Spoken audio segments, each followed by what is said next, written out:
Hello बच्चों, तो हम बात करेंगे अब compare the EMF of potentiometer. Compare the EMF of two primary cells by using the potentiometer. तो इस तरह से कनेक्ट करते हैं। एक ड्राइवर सेल को कनेक्ट करेंगे, ड्राइवर सेल, ये रियोस्टेट, एक अमीटर। तो अमीटर के लिए मैंने बोला आप यहाँ पे भी कनेक्ट कर सकते हैं, यहाँ भी कनेक्ट कर सकते हैं, यहाँ भी कर सकते हो। सीरीज कॉम्बिनेशन में आप कहीं भी कनेक्ट कर सकते हो, लेकिन होना चाहिए सर्किट में। और सिस्टम क्या होना चाहिए, अगर बैटरी से नेगेटिव यहाँ पे है, नेगेटिव साइड कनेक्ट करते हो तो ये नेगेटिव और ये पॉजिटिव। आप अगर उधर कहीं पे करोगे, यहाँ पे करोगे तो इधर पॉजिटिव ये नेगेटिव, आगे करोगे तो पॉजिटिव नेगेटिव, मीन्स ये प्रोसीजर आपका होना चाहिए। इस मेथड से हम इनको कनेक्ट करते हैं। तो ड्राइवर सेल कंप्लीट कर लेंगे, एक ही एमीटर सफिशिएंट है। दोनों भी लगा सकते हैं, लेकिन खाली एक से काम चल जाएगा, क्योंकि करंट तो दो की जरूरत क्या होगी। तो मैंने सपोज वहां पे ले पहले इधर लिया था, वहां पे कनेक्ट किया। इसके बाद जिन सेल्स का हमें ईएमएफ निकालना होता है उनको कनेक्ट करेंगे।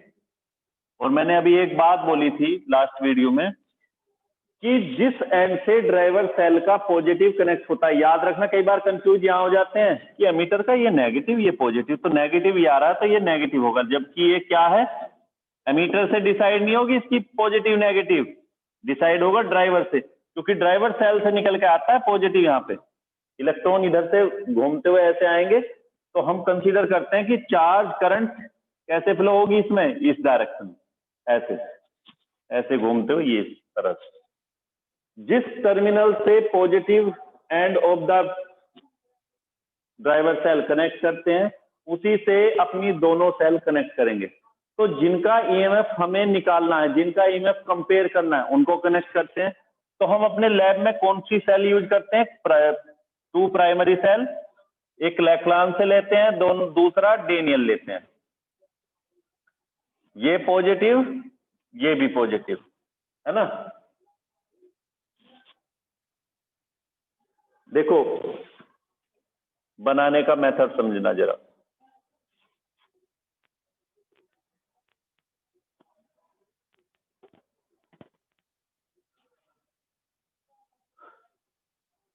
लैक्लान से सेल कैसे बनाते हैं, लैक्लान से सेल में हम अमोनियम क्लोराइड का सॉल्यूशन तैयार करते हैं, उसको डालते हैं, डाइल्यूट H2SO4 अमोनियम क्लोराइड डालते हैं, और आपने जो डायग्राम बनाया एक बार फिर समझा दीजिए। ये वाला देखो, सर यहाँ पे एक ड्राइवर सेल कनेक्ट करते हैं। ड्राइवर सेल का मतलब ये, जैसे तुम्हारे घर के अंदर सेल है, देखो हम घर में, आप टीवी चलाते हो, कंप्यूटर चलाते हो, तो कंप्यूटर चलाने के लिए या आप कुछ और डिवाइस चलाते हो, तो आप उसमें दोनों तरह की सेल यूज करते हैं। कुछ बच्चों को पता होगा, कुछ को नहीं। कंप्यूटर की बात करूंगा, तो कंप्यूटर में आप घर के अंदर से इलेक्ट्रिसिटी जब यूज करते हैं, तो देखो कि करंट चला जाता है, तो आप किस तरह की सेल यूज करते हो, इन्वर्टर से जो कनेक्ट होगी, अभी मैंने बोला था, अभी बताया था आपको, उसको बोलते हैं सेकेंडरी सेल टाइप। तो सेकेंडरी आपकी क्या हो जाएगी, अगर पोटेंशियोमीटर में आप यूज करोगे, देखो घर में आप इन्वर्टर वाला जो बैठ रहा है वो आपका सेकेंडरी टाइप सेल है वो भी सेल, लेकिन सेकेंडरी टाइप सेल, जिसको डिस्चार्ज होने के बाद फिर से चार्ज करते हैं और एनर्जी लेते हैं। दूसरा एक सेल होता है जिसको एक बार यूज कर लेते हैं, फिर उसका यूज नहीं कर सकते, है ना, या उसको ड्राई सेल भी बोल देते हैं। जैसे रेडियो चला, कुछ ने ट्रांजिस्टर देखा होगा, रेडियो एफएम वगैरह जो होते हैं, अब तो सब इलेक्ट्रिसिटी से चलते हैं, उसमें प्लेट लगी होते हैं, लेकिन सोचो जरा, चार्ज, उसको चार्ज और डिस्चार्ज, वो तो होता है, डिस्चार्ज हो जाता है फिर चार्ज कर लेते हैं, तो उसमें जो लगी होती है वो सेकेंडरी होती है। लेकिन घर में कभी देखा होगा दादाजी को या कहीं पर रिलेटिव के यहाँ, या हो सकता है तुम्हारी फैमिली में भी होगा, तो छोटे छोटे ब्लैक कलर के सेल आते हैं, ऊपर की कैप ब्लू या रेड कलर की होती है ना, अगर उसे फोड़ते हैं तो ब्लैक कलर का पाउडर निकलता है, तो वो हमारी लैक्लान सी सेल है। और प्राइमरी सेल होती है जब आप उसका यूज, या वॉच के अंदर देखा होगा, वॉच के अंदर जब घड़ी बंद हो जाती है देखा होगा, इसकी बोलते हैं कि सेल डिस्चार्ज हो गई, सेल को निकालते हैं, उसको फेंक देते हैं। जब देखा होगा वॉल क्लॉक को, है ना, दीवार की घड़ी को, उसमें जब सेल खराब हो जाती है, मींस डिस्चार्ज हो जाती है, उसको निकाल के फेंक देते हैं, दोबारा से चार्ज नहीं करते। तो वो सब कैसी है, प्राइमरी। लेकिन घर के अंदर जो इन्वर्टर से कनेक्ट है, बैटरा H2SO4 उसके अंदर भरा होता है, तेजाब बोलते हैं जिसको, है ना, वो होती है सेकेंडरी टाइप सेल। तो प्राइमरी और सेकेंडरी में डिफरेंस समझ आ गया होगा। अब हम क्या करते हैं, इसको सेकेंडरी टाइप एक सेल यूज करेंगे, प्राइमरी भी कर सकते हो, जरूरी नहीं सेकेंडरी। सेकेंडरी मैं इसलिए बोल रहा हूं बार बार क्योंकि हम जब अपनी लैब में यूज करते हैं तो ये जो ये बनाते हैं ये तो टाइम टू टाइम बनाते हैं, हम जो निकालते हैं ईएमएफ वो प्राइमरी सेल का निकालते हैं। लेकिन इसको भी आप वहां पे कनेक्ट कर सकते हो, लेकिन बस कंडीशन क्या होनी चाहिए, याद रखो, आप किसी भी तरह से कर सकते हो। यहां वाली भी डीसी दो होंगी, दोनों डीसी, आप इसको भी सेकेंडरी ले सकते हो, उसको भी सेकेंडरी ले सकते हो, इसको भी प्राइमरी ले सकते हो, उसको प्राइमरी ले सकते हो। लेकिन शर्त क्या होनी चाहिए, इसका पोटेंशियल या इसका ईएमएफ वहां के ईएमएफ दोनों का इंडिविजुअल ईएमएफ से ज्यादा ही होना चाहिए, या अगर सिंगल भी है तब भी ज्यादा होना चाहिए। समझ आ गया, इसको हमेशा वोल्टेज उसके वोल्टेज से ज्यादा होनी चाहिए। दूसरा, सीरीज में ही क्या कनेक्ट करते हैं, रियोस्टेट कनेक्ट करते हैं, आगे एमीटर करते हैं। एमीटर को सीरीज में करेंगे, वो कहीं भी कर सकते हो। मैं समझता हूँ 12th क्लास के बच्चे हो, इतना जानते हो कि एमीटर कहाँ पे कनेक्ट होता है, सीरीज में होता है। और टर्मिनल का ध्यान रखा जाता है कि जो पॉजिटिव होगी पॉजिटिव साइड को पॉजिटिव से, नेगेटिव को नेगेटिव से। तो नेगेटिव देखो इधर से घूमते हुए आएगा तो यहाँ कनेक्ट किया, अगर इधर करते तो फिर इधर नेगेटिव होता है एमीटर का और इधर पॉजिटिव है। चलो, ये हमारा सर्किट पोटेंशियोमीटर का तैयार हो गया। पोटेंशियोमीटर को फिर से समझना, रेजिस्टेंस वायर कनेक्ट करते हैं, ये सब कॉपर वायर है यहाँ पे, ये जो हम कनेक्ट कर रहे हैं ना, ये वाली, ये सब कॉपर है। लेकिन ये वाली रेजिस्टेंस वायर है, ये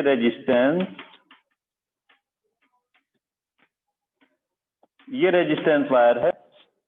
तो ड्राइवर सेल के पॉजिटिव टर्मिनल को पोटेंशियोमीटर के जिस टर्मिनल से कनेक्ट करेंगे उसी टर्मिनल से प्राइमरी दोनों सेल के पॉजिटिव को भी कनेक्ट करना है। ये बात तो अच्छे से समझ जाओ बच्चों। मींस पॉजिटिव टर्मिनल एक ही रहेगा पोटेंशियोमीटर का, चाहे वो ड्राइवर से आने वाला हो, सेल से आने वाला हो, सबके लिए पॉजिटिव यही रहेगा। आगे एक डबल वे की कनेक्ट करते हैं,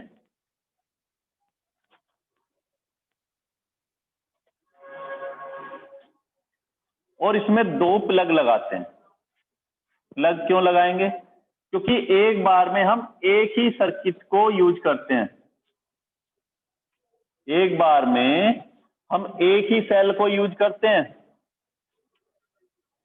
मान के चले आपको पहले, और इसको मैंने बोला ε1, इसको बोला ε2।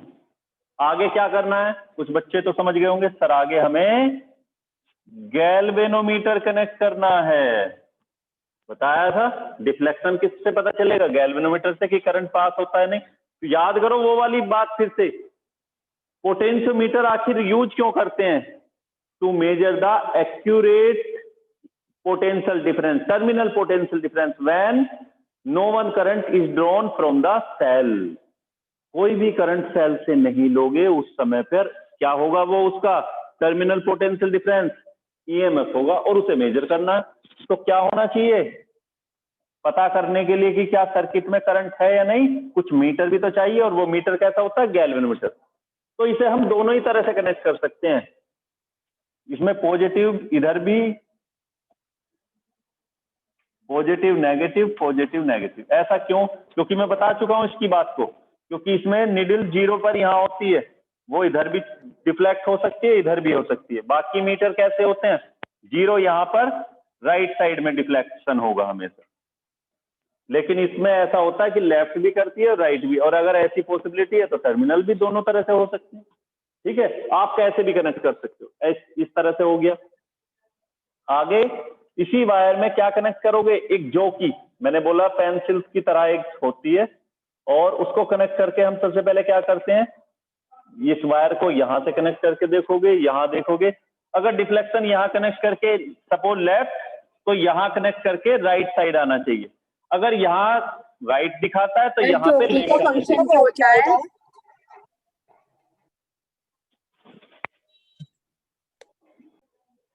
देखो आपने देखा होगा घर पे कि अगर हमें करंट को फ्लो कराना होता है या तो हम सॉकेट बंद लगा के रखते हैं, घर में पिन को देखा होगा ना, प्रेस को लगाते हो, कूलर को लगाते हो, तो आप वहां पे तो सॉकेट लगा लेते हैं। लेकिन बाय चांस सॉकेट ना हो तो क्या करते हैं, वायर को हाथों से रैप करते हैं एक वायर के ऊपर और कनेक्शन कर देते हो, करंट चालू हो जाती है। या दूसरा एक सिंपल सिस्टम होता है नॉर्मल कि जनरल वे में वैसे ही कि हम क्या करते हैं, वायर को पकड़ते हैं उसकी प्लास्टिक को और ऐसे जगह जगह टच करते हैं। तो जो कि देखो आप जब कर ही रहे हो तो ऐसा नहीं कि वायर को ऐसे लगाते हुए चलोगे कहीं भी, ऐसे, है ना। हमें क्या करना है, देखो अगर मान के चलें आपकी वायर आप यूज करते हो, तो वायर यूज करते समय क्या होगा, वायर की कुछ थिकनेस भी होगी, और थिकनेस होगी तो मान के चलो आपने, आप कह रहे हो हम सेंसिटिविटी बढ़ाया है, कई सारी वायर हमने कनेक्ट किया तो सेंसिटिविटी हमारी बढ़ गई। आपने वायर को यहाँ पे रखा है, अब वायर ऐसा तो होता नहीं कि बहुत शार्प एज होता है उसका, कुछ तो थिकनेस होगी।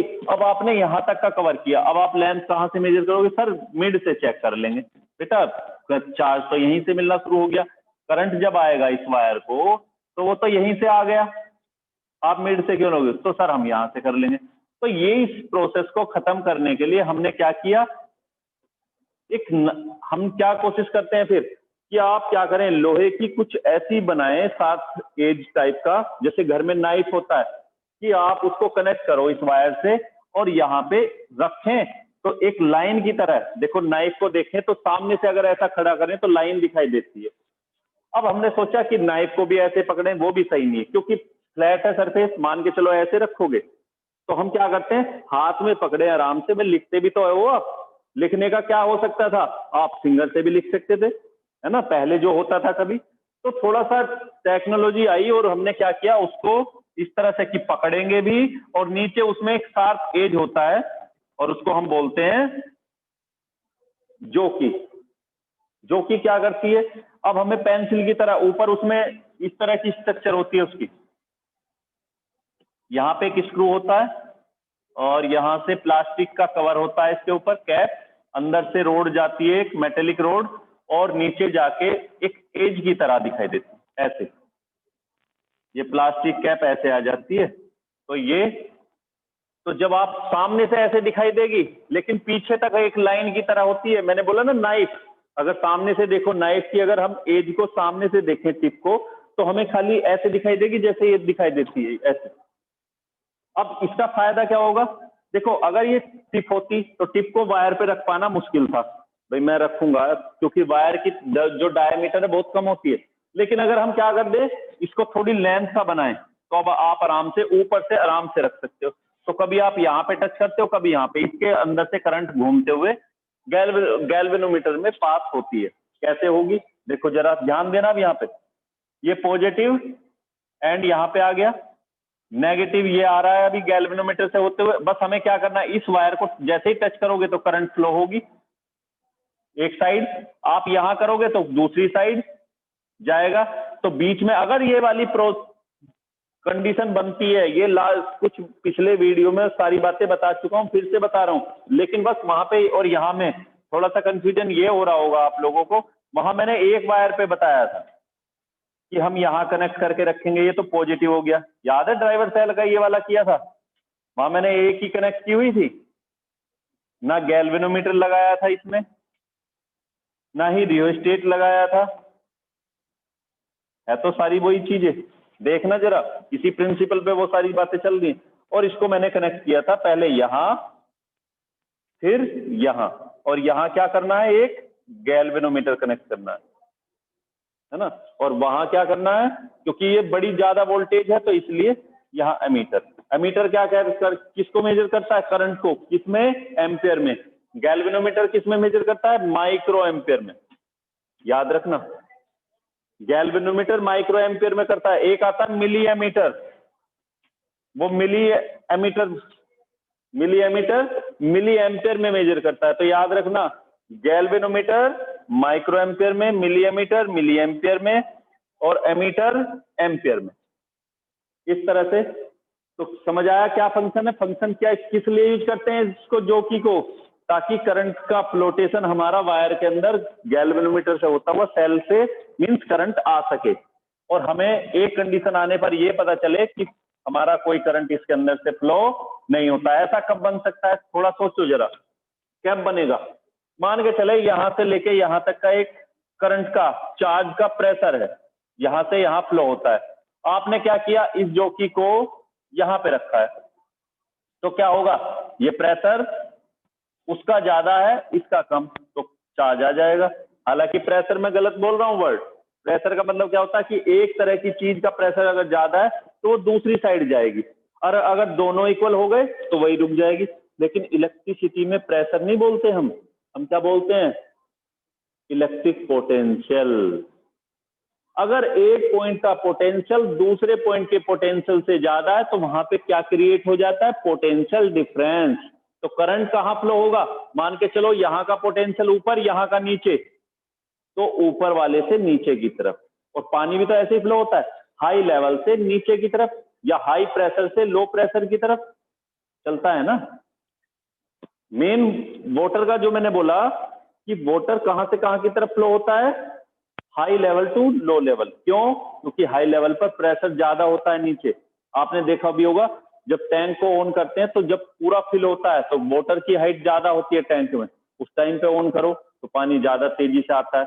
जब धीरे धीरे टैंक खत्म होने लगता है तो पानी का प्रेशर भी कम होने लगता है। उसी तरह से जब बैटरी से करंट लेते हैं तो उसका ईएमएफ कम होने लगता है और इसीलिए चार्ज भी धीरे धीरे आता है। तो इस तरह से हमारा ये स्ट्रक्चर है।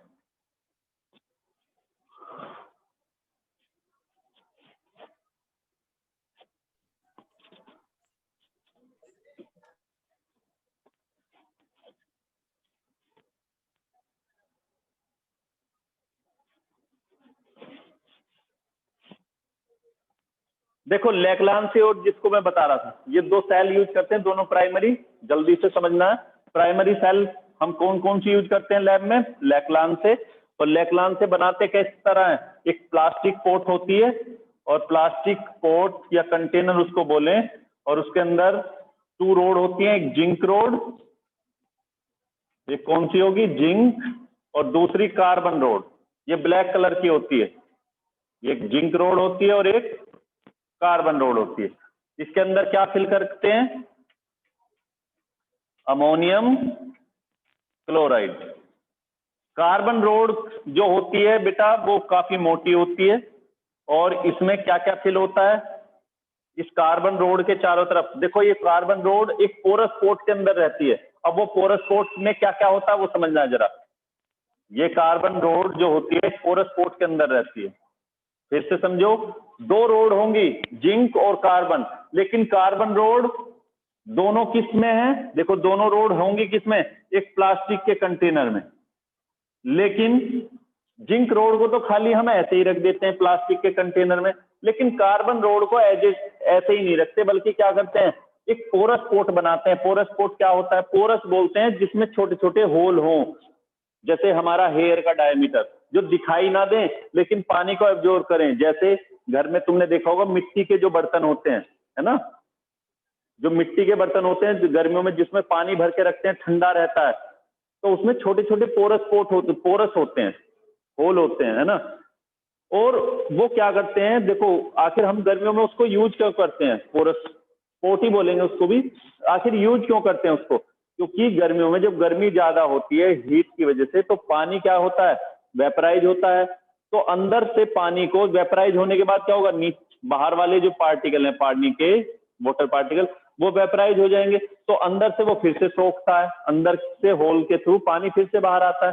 तो वेपराइज होने में आपको एक बात का पता होगा, हमें भी जब हमें पसीना आता है तो क्यों आता है, क्योंकि हमारी बॉडी की एक नेचर है कि अपने टेम्परेचर को मेंटेन करती है।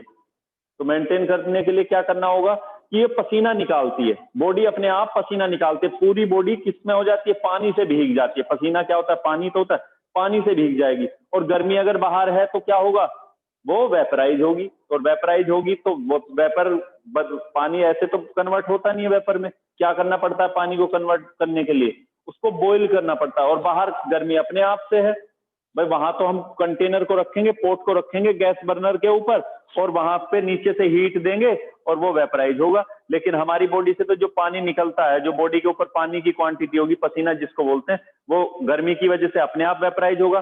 तो गर्मी की वजह से वेपराइज होगा, बाहर की गर्मी है और दूसरा बॉडी की खुद की गर्मी है।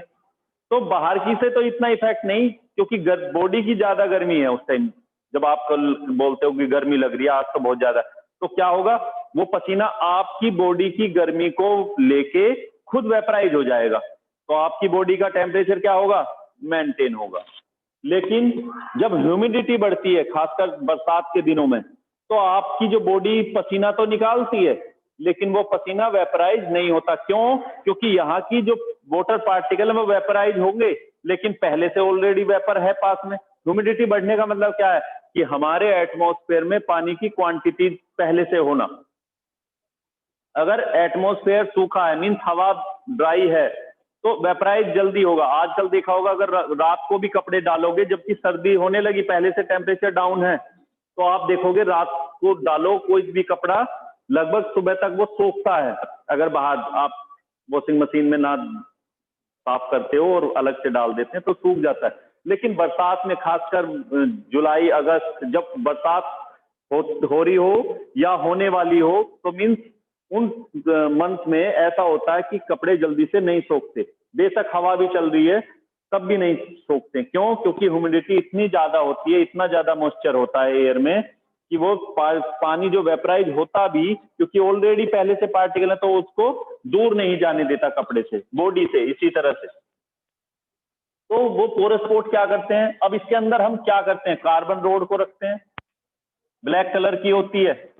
अगर कभी तोड़ा होगा उस सेल को, जो घर में वॉच के अंदर होती है, तो अगर उसे फोड़ा होगा तो अंदर से ब्लैक कलर की पाउडर निकलती है, और इसमें क्या फिल करके रखते हैं, मैग्नीज डाइऑक्साइड और कार्बन पाउडर।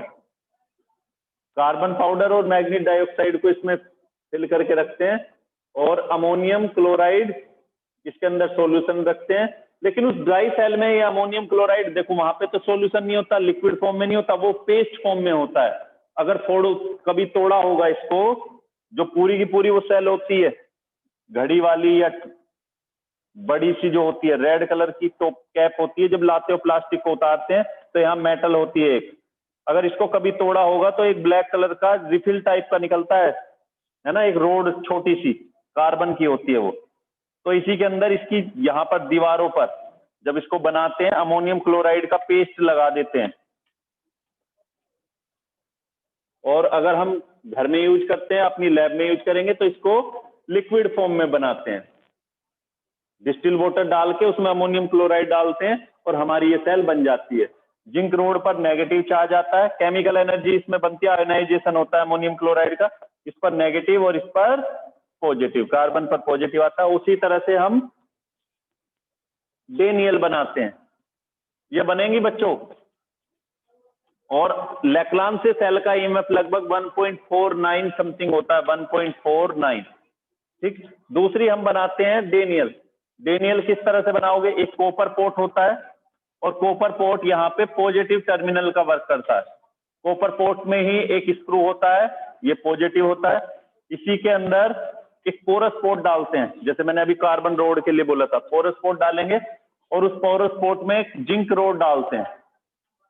और इसी पोरस पोर्ट में हमने क्या कहा, वहां पे क्या कार्बन रोड बनाया था, तो क्या डाला था उसमें, एक कार्बन रोड, सॉरी वहां पे हमने कार्बन रोड को किस में रखा था, लैक्लांसे में। कार्बन रोड को किस में रखा था, पोरस पोर्ट के अंदर। और पोरस पोर्ट में क्या क्या था, मैग्नीज डाइऑक्साइड और कार्बन पाउडर। लेकिन यहां पोरस पोर्ट में क्या क्या रखेंगे, जिंक रोड और प्लस डाइल्यूट H2SO4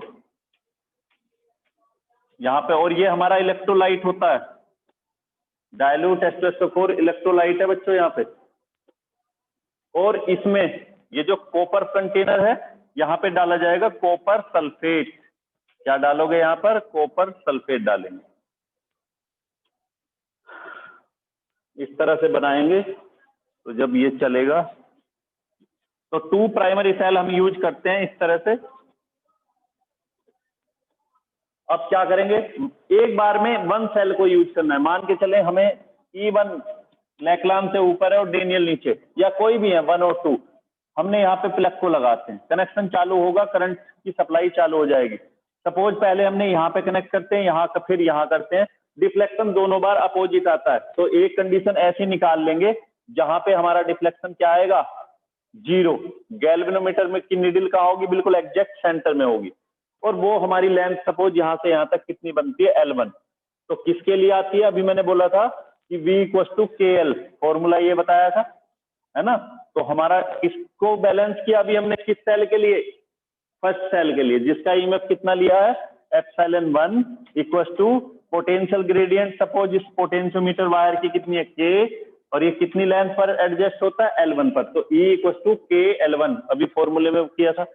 उसके बाद सेकेंडरी सेल, इस प्लग को रिमूव करेंगे, ये सर्किट ओपन हो जाएगा, और यहाँ एक प्लग लगाते हैं। प्लग क्या होता है वो समझो, एक गैप होता है, उस गैप में ब्रास या कॉपर की रहती है, जो हम स्विच बोल रहे हैं अभी, ये वाला है ना, की बोलते हैं इसको, की।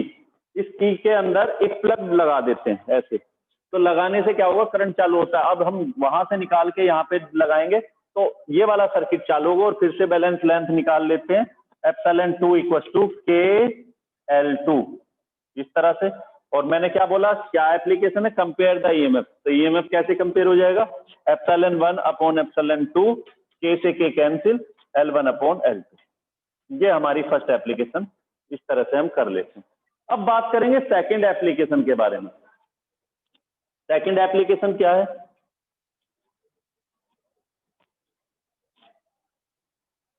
अरे चलिए, तो इस तरह से सेकंड एप्लीकेशन के बारे में बात करेंगे।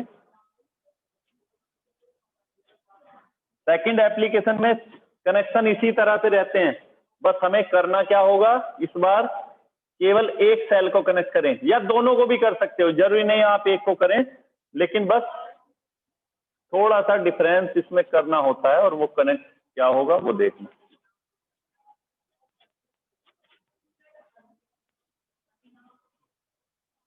सेकंड टॉपिक,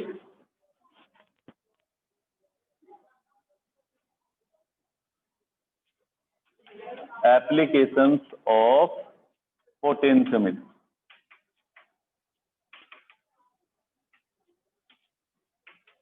और फर्स्ट कर चुके हैं, सेकंड कौन सी एप्लीकेशन है, find to major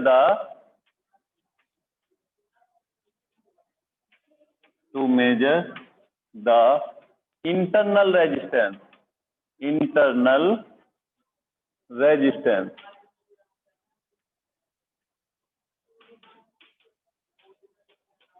means internal resistance का मतलब क्या होगा, R, स्मॉल r निकालेंगे। मैं बता चुका हूं सेल का इंटरनल रेजिस्टेंस को किससे रिप्रेजेंट करते हैं, स्मॉल r से, याद आ गया होगा इस डायग्राम को बना के, वो हमें निकालना है। तो अब मैंने अभी बोला कि बस आप दोनों सेल को भी यूज कर सकते हो, कि दोनों का बारी बारी से निकाल लो, या आप खाली एक को कनेक्ट करके भी निकाल सकते हो। तो मैंने अभी दोनों को ही रहने दिया, क्योंकि जब मैं इस प्रैक्टिकल को कराता हूं तो सर्किट में पूरा बना के रखता हूं कि चाहे कोई सा भी कर ले। बस इसमें थोड़ा सा चेंज क्या करना होता है, जिस सेल का भी आपको इंटरनल रेजिस्टेंस निकालना है, जो बात अब मैं बता रहा हूं ये थोड़ा सा मुश्किल है, लेकिन समझोगे तो समझ में आएगा। फिर से मैं रिवाइज कर दूंगा नेक्स्ट वीडियो में, लेकिन फिर भी ध्यान देना है। जिस सेल का भी ईएमएफ निकालोगे उसको, मैं इसको गायब भी कर देता हूं, जिस सेल का भी ईएमएफ निकालेंगे उसके पैरेलल में बस हमें क्या कनेक्ट करना होता है, एक रेजिस्टेंस बॉक्स कनेक्ट करना होता है।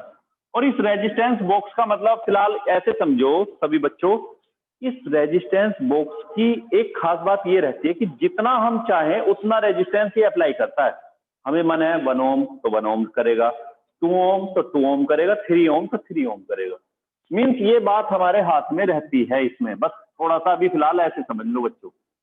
होते क्या है, इसमें भी गैप होते हैं, प्लग लगे होते हैं इस तरह से, कुछ 1000, 2000, 500। तो जिस रेजिस्टेंस को हमें अप्लाई करना होता है उसी का प्लग लगा देते हैं, और लिखा होता है यहाँ पे, कुछ गैप होते हैं इस तरह से, कॉपर की छोटी छोटी सी स्ट्रिप होती हैं, और उनके बीच में प्लग लगा देते हो, लिखा होता है 1 ओम 2 तो जिसमें भी हम की को लगाएंगे वो ही अप्लाई हो जाता है। बाय अभी मैंने कितना अप्लाई किया 1, अगर मैं यहाँ पे भी प्लग लगा दूंगा तो वो टोटल कितना हो गया 1 और 2 3, क्योंकि सारे सीरीज में रहते हैं। वायर ऐसे चलती है और दूसरी ऐसे निकलती है, हमें यहाँ पे हम कनेक्ट करते हैं, ठीक है। तो इस रेजिस्टेंस, और बोलते क्या है इसको, रेजिस्टेंस बॉक्स। अब इसको पैरेलल में कनेक्ट करते हैं, लेकिन इसमें भी एक की लगाते हैं अलग से यहाँ। इसको क्यों, कि जब हमारा मन करेगा तब इसको चालू करेंगे, मन नहीं है तो इसको बंद रहने देंगे। फायदा क्या होगा अब इससे जरा समझना है। इस बार हम ईएमएफ नहीं निकाल रहे हैं, इस बार हम क्या निकाल रहे हैं, इंटरनल रेजिस्टेंस। और इंटरनल रेजिस्टेंस का पता कब चलेगा, जब उस सेल से कुछ करंट निकल रही होगी। तो पोटेंशियोमीटर की तो ये खास बात है, ये करंट नहीं लेता और मेजरमेंट देता है। तो फिर हमें क्या करना पड़ेगा, मान के चले हम बोले कि इससे एक सोर्स ऐसा है जो खुद करंट नहीं लेता लेकिन इसकी एनर्जी को बताएगा। लेकिन इस बार बात ऐसी आ रही है कि हमें वो चीज निकालनी है कि उसका पता तभी चलेगा जब इससे कुछ करंट निकलेगा, किससे, सेल से, कुछ एनर्जी इसकी यूज करेंगे। तो खैर ये तो यूज नहीं करता, तो हमें क्या करना होगा, एक अलग से सोर्स लगा देंगे। एक अलग से सोर्स लगाते हैं तो वो क्या बोल, और उस सोर्स का नाम क्या बोला हमने यहाँ पे, रेजिस्टेंस बॉक्स। भाई आपके घर में टीवी का भी स्विच होगा, फैन का भी होगा, कई सारे होंगे। आपका मन नहीं है फैन चलाने का तो बंद कर दोगे, टीवी को चलाओगे, है ना। या आप घर में कुछ ऐसा चीज चलाएं वो एनर्जी लेना लेकिन आपका पूरा मेजरमेंट दे, तो वो तो हमारा पोटेंशियोमीटर है। लेकिन लोड पहले में तो हमें अगर ईएमएफ ही निकालना है तो उसमें तो हमें इसकी जरूरत नहीं थी। लेकिन अगर आपको ये चेक करना हो कि लोड कितना लेता है, क्या रीडिंग्स है, तो उसके लिए फिर आप अलग से कुछ लोड अप्लाई करोगे तब ये मेजरमेंट देगा। तो अब हम क्या निकालना है, हमें इंटरनल रेजिस्टेंस। इसके लिए क्या करते हैं, तो सबसे पहले दो तरह से इसको करेंगे जल्दी से बच्चों। पहली बार हम लोड को अप्लाई नहीं करेंगे, रेजिस्टेंस बॉक्स को अप्लाई नहीं करेंगे, कनेक्शन तो क्लियर कर चुके हैं, लेकिन इसका सर्किट ओपन रखते हैं और बाय चांस हमारी ये वाली जो ईएमएफ है ये यहाँ थी, तो पहली बार देखो वो कनेक्ट नहीं किया तो क्या होगा, कोई एनर्जी इसके अंदर से नहीं जाएगी सेल के, और इसका ईएमएफ आएगा, सपोज कितनी लेंथ पे आता है, यहां से यहां तक की लेंथ को हमने बोला कितना, L1, है ना, और ये आया L1 के L1। अब सेकेंड टाइम हमें इंटरनल रेजिस्टेंस निकालने के लिए क्या करेंगे, इस बार लोड अप्लाई करके तब बैलेंस लेंथ निकालनी है। अब वो से क्या बोलेंगे, जब सेल से करंट निकल रही होती है तब उसके टर्मिनल के बीच जो डिफरेंस होता है उसे ईएमएफ नहीं बोलते बल्कि क्या बोलते हैं, टर्मिनल पोटेंशियल डिफरेंस। तो वो सपोज आया आपका यहां पर, ये L1 हो गया, और वो दूसरा सपोज आपका आता है ये। देखो याद रखो ये भी एक पहचान है, जब आप प्लग लगा के करोगे तो हमेशा L2 की वैल्यू कम आएगी। क्यों आएगी कम, क्योंकि आपने करंट को निकालना शुरू किया वहां से सेल से, है ना। अब करंट निकलेगा, फर्स्ट टाइम आपने इसको ओपन रखा था, सेकंड टाइम क्लोज करके सर्किट को, अब आपकी लेंथ कम आएगी। ये भी पहचान है, क्यों आएगी कम, क्योंकि पहले ईएमएफ ज्यादा था, टर्मिनल पोटेंशियल डिफरेंस पहले कितना था, बैटरी के सेल के टर्मिनल के बीच ईएमएफ, और वो L1 पे सेट हुआ, L1 बैलेंस हुआ। अब आपने कुछ करंट लेना शुरू किया तो ईएमएफ ई ना रह के अब क्या हो गया, V, थोड़ा सा कम हो गया। सपोज पहले 2 वोल्ट की थी, अब 2 से कम आएगा, तो वो कम आता है तो सपोज कितनी लेंथ पे एडजस्ट हुआ, आपकी बैलेंस लेंथ कितनी निकली, L2, तो V इक्वल टू के L2, दोनों का रेशो निकाले, E/V equal to L1 upon L2। कुछ बच्चे बोले सर हमें ये तो निकालना ही नहीं था, हमें तो इंटरनल रेजिस्टेंस निकालना है। तो मैंने कब कहा, आप देखो जरा, फॉर्मूला क्या होता है, V इक्वल टू EMF। जब आपने ये अप्लाई किया तो आपका क्या था, V, तो V इक्वल टू क्या था फॉर्मूला, IR। जब करंट फ्लो होगी इसके अंदर से तो कितना अप्लाई किया आपने, सपोज 1 ओम 2 ओम या जितना भी करें, तो इसको आपको निकालना है। अब देखें वो किस तरह से आएगी, तो ये फॉर्मूला है। अब इस फॉर्मूले के थ्रू IR को इधर ले आता हूं, E माइनस V, और R equals to E minus V upon I. I की जगह आप क्या रखें, epsilon minus V upon I की जगह वी अपॉन, देखो करंट इस वाले सर्किट में फ्लो है, इसमें नहीं, ये तो पोटेंशियोमीटर है, करंट फ्लो हो ही नहीं हो करते ही नहीं है क्योंकि एग्जैक्ट ईएमएफ निकालते हैं। तो इस आई की जगह, क्योंकि इस वाले सर्किट में करंट है, तो आई की जगह क्या रखें, बी अपॉन आर। और ये वाला आर क्या है, resistance of the resistance box, और स्मॉल आर क्या है, resistance of the cell, internal resistance जो इलेक्ट्रोलाइट अप्लाई करता है। तो ये आ गया आर ऊपर E upon B minus one. देखो आर को यहां ले आएंगे, ई अपॉन बी या epsilon upon B minus B से बी कैंसिल वन, और एप्सिलॉन अपॉन बी क्या है, तो क्या आ जाएगा R L1 upon L2 minus one. ये आर की वैल्यू हमारी आ जाती है। तो क्या क्या निकालेंगे, रेजिस्टेंस बॉक्स कनेक्ट करना होगा, जितनी वैल्यू होगी उसकी वैल्यू को यहां पुट करते हैं। L1 कब है, जब आप विदाउट रेजिस्टेंस बॉक्स अप्लाई किए, मींस ओपन सर्किट रखा है यहाँ पे, तब L1।